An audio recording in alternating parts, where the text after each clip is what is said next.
Good morning students, good morning all of you. Students, आज हम जो हमारा टॉपिक हमने स्टार्ट किया था, चैप्टर हमने स्टार्ट किया था, chapter number 4, diversity in the living world, उसी पार्ट को हम क्या कंटिन्यू करने वाले हैं।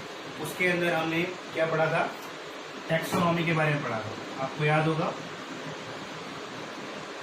ओके, टैक्सोनॉमी के बारे में पढ़ रहे थे। और टैक्सोनॉमी के अंदर क्या करते हैं, हम स्टडी करते हैं किसकी, किसी भी ऑर्गेनिजम्स की अगर बात करें तो सबसे पहले क्या करते हैं, उनकी आइडेंटिफिकेशन करते हैं किसी भी इंडिविजुअल्स की।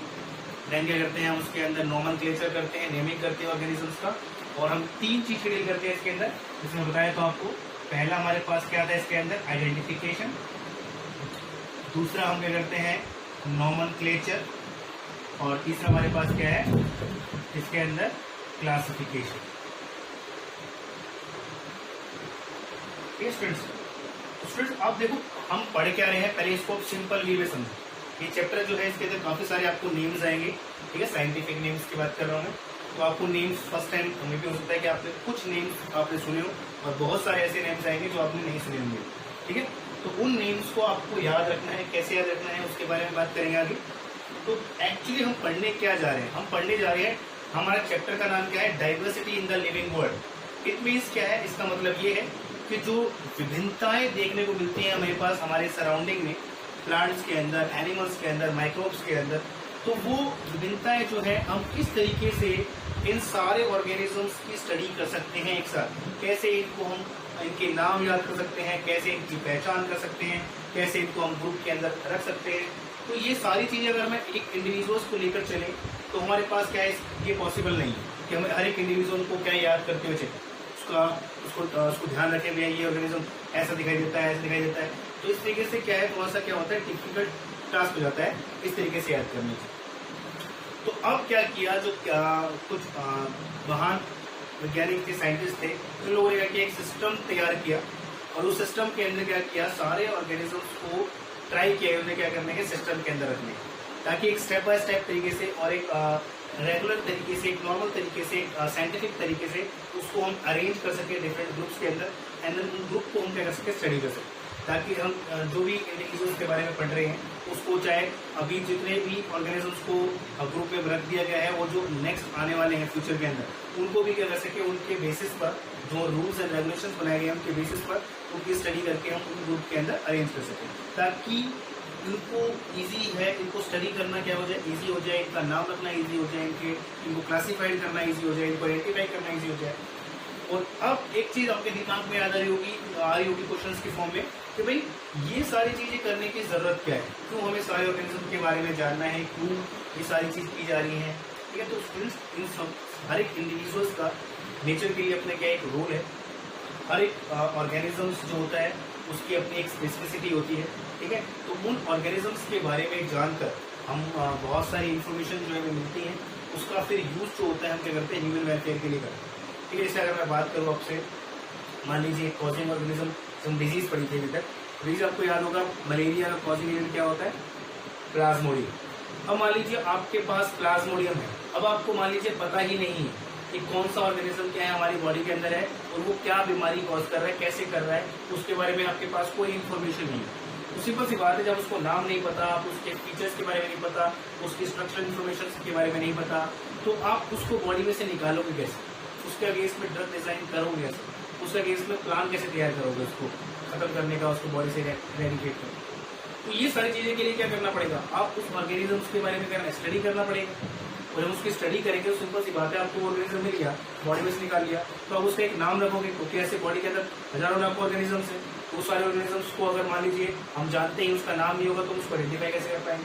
तो इसलिए क्या होता है, उसका नाम रखा जाता है ताकि उसको हम आइडेंटिफाई कर सके, भाई प्लाज्मोडियम जो है मलेरिया कॉज करता है, ठीक है, जो HIV है वो क्या करता है, एड्स कॉज करता है। तो इस तरीके से अलग अलग नाम रखे गए ताकि हम उसके बारे में आइडेंटिफिकेशन कर सकें, ताकि कभी ये नाम लिया जाए तो हमें दिमाग में रहा भाई उसकी स्ट्रक्चरल कंफर्मेशन इस टाइप की होती है और उसके अगेंस्ट में ये ड्रग्स काम करती है। तो इस तरीके से आपको याद रहेगा। लेकिन आपको मान लीजिए याद ही नहीं है, पता ही नहीं है, नाम ही नहीं पता उसका, उसकी कोई आइडेंटिफिकेशन नहीं पता है आपको, तो उसके बारे में आप उसके बारे में कुछ नहीं कर सकते, ठीक है। तो इसलिए हर एक इंडिविजुअल का क्या होता है, एक अपना रोल होता है, और उसके बारे में जानने के बाद हमें क्या होता है, वैल्यूएबल इन्फॉर्मेशन मिलती है, और उस वैल्यूएबल इन्फॉर्मेशन का यूज जो होते हैं क्या करता है, ह्यूमन वेलफेयर के लिए किया जाता है। ओके स्टूडेंट्स, तो अब जो हम पढ़ने वाले हैं वो क्या है हमारे पास टैक्सोनॉमी। जो हमारा टॉपिक है वो क्या है टैक्सोनॉमी। तो टैक्सोनॉमी के अंदर बेसिकली हम क्या करते हैं, मान लीजिए कोई नया ऑर्गेनिजम्स मिला है, उस ऑर्गेनिजम्स को हमने क्या करना है, सबसे पहले हमारा काम क्या होता है उसको आइडेंटिफाई करें कि वो आइडेंटिफाई क्या है। आइडेंटिफिकेशन हमने कल पढ़ी थी, क्या करते हैं डिफरेंट फीचर्स जो होते हैं उसकी स्टडी करते हैं और उन फीचर्स के बेसिस पर क्या करते हैं उसको आइडेंटिफाई करते हैं। फिर उसके बाद हमारे पास क्या है नोमेनक्लेचर। अब नोमेनक्लेचर क्या होता है, नेमिंग द ऑर्गेनिज्म। अब उसमें आपने उसको आइडेंटिफाई कर लिया तो आप उसको एक नाम रखेंगे ताकि उसको आप याद कर सके, ठीक है, फ्यूचर के लिए। तीसरा फिर क्या करना है आपने उसको फिर उनके डिफरेंट कैरेक्टरिस्टिक्स के बेसिस पर उसको जो ग्रुप बनाए गए हैं उनके अंदर क्या करना है हम उसे क्लासीफाई करना, ठीक है। तो इस तरीके से क्या करना है हम उसको स्टडी करते हैं, ठीक है स्टूडेंट्स। तो अब स्टार्ट कर लेते हैं नोमेनक्लेचर से।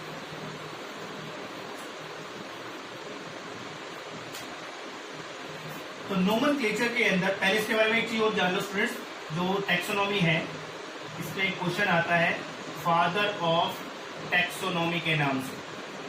तो फादर ऑफ टैक्सोनॉमी के नाम से आपको क्वेश्चन आएगा, तो आपको याद रखना है कौन है, कैरोलस लीनियस, ठीक है। बहुत इंपॉर्टेंट नाम है स्टूडेंट्स इस चैप्टर का, ठीक है। इसके लिए आपको याद रखना, कई बार क्वेश्चन आ चुका है और क्वेश्चन पुराने भी हो चुके हैं, तो इसलिए आप याद भी रहेगा। आप 2-4 बार इसके बारे में पढ़ेंगे तो आपको याद हो जाएगा भैया कौन है।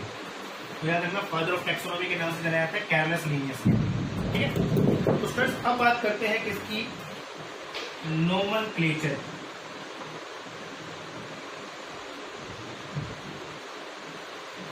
देखो नोमेनक्लेचर क्या होता है, नोमेनक्लेचर मीन्स क्या होता है, simply it is the scientific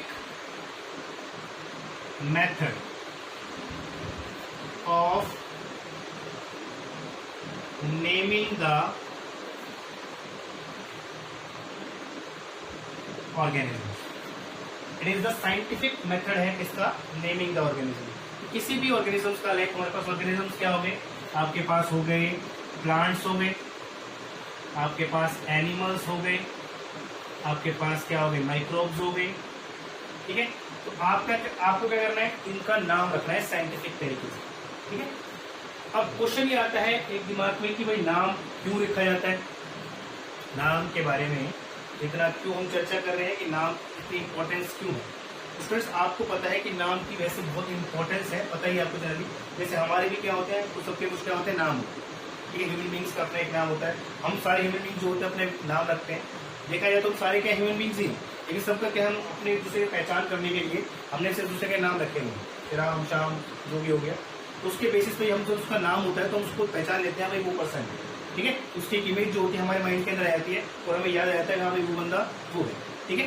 otherwise बोलते रहेंगे ये है वो है तो आपको याद नहीं रहता इस तरीके से। एक साइंटिफिक मेथड डिजाइन किया गया है क्या करने के लिए, ऑर्गेनिजम्स का नेम करने के लिए, ठीक है। तो हम बात करेंगे इसकी, अगर हम बात करें कैरोलस लीनियस की, तो कैरोलस लीनियस ने जो है आपको एक चीज याद रखनी है, डिस्क्राइब किया है 5900 स्पीशीज ऑफ प्लांट्स के बारे में, ठीक है। 5900 स्पीशीज ऑफ प्लांट्स के बारे में जिक्र किया है किसके अंदर, अपनी इसके अंदर क्या है जो बुक है, इस बुक का नाम भी आपको याद रखना है, क्या है, स्पीशीज प्लांटेरम, ठीक है। इसके अंदर देखो इतनी स्पीशीज ऑफ प्लांट्स का जिक्र किया है इसके बारे में। और एक दूसरी बुक है इसकी फेमस जिसके अंदर 4326 स्पीशीज ऑफ एनिमल्स के बारे में बताया है उन्हें, और वो बुक का जो नाम है वो क्या है, सिस्टीमा नेचुरी, ओके।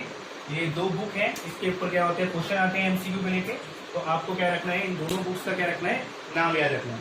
और ये नेम जो है स्टूडेंट्स इसका जो क्वेश्चन है एमसीक्यू की फॉर्म में आता है, तो उसके बेसिस पे क्या करना है आपको ये याद रखना है, ठीक है, कि भाई स्पीशीज प्लांटेरम जिसके अंदर उन्होंने क्या है 5900 स्पीशीज ऑफ प्लांट्स के बारे में बताया अलग अलग, ठीक है। और इसी तरीके से 4326 स्पीशीज ऑफ एनिमल्स के बारे में बताया गया है कौन सी बुक के अंदर, सिस्टीमा नेचुरी के अंदर। तो आपको ये दो चीजें याद रखनी है। तीसरा एमसीक्यू क्या बनेगा, फादर ऑफ टैक्सोनॉमी के नाम से, और वो कौन है, कैरोलस लीनियस है, ठीक है स्टूडेंट्स। तो अब हम बात कर लेते हैं, अब डिटेल में हम स्टडी करने वाले हैं किसकी, नोमेनक्लेचर, ठीक है।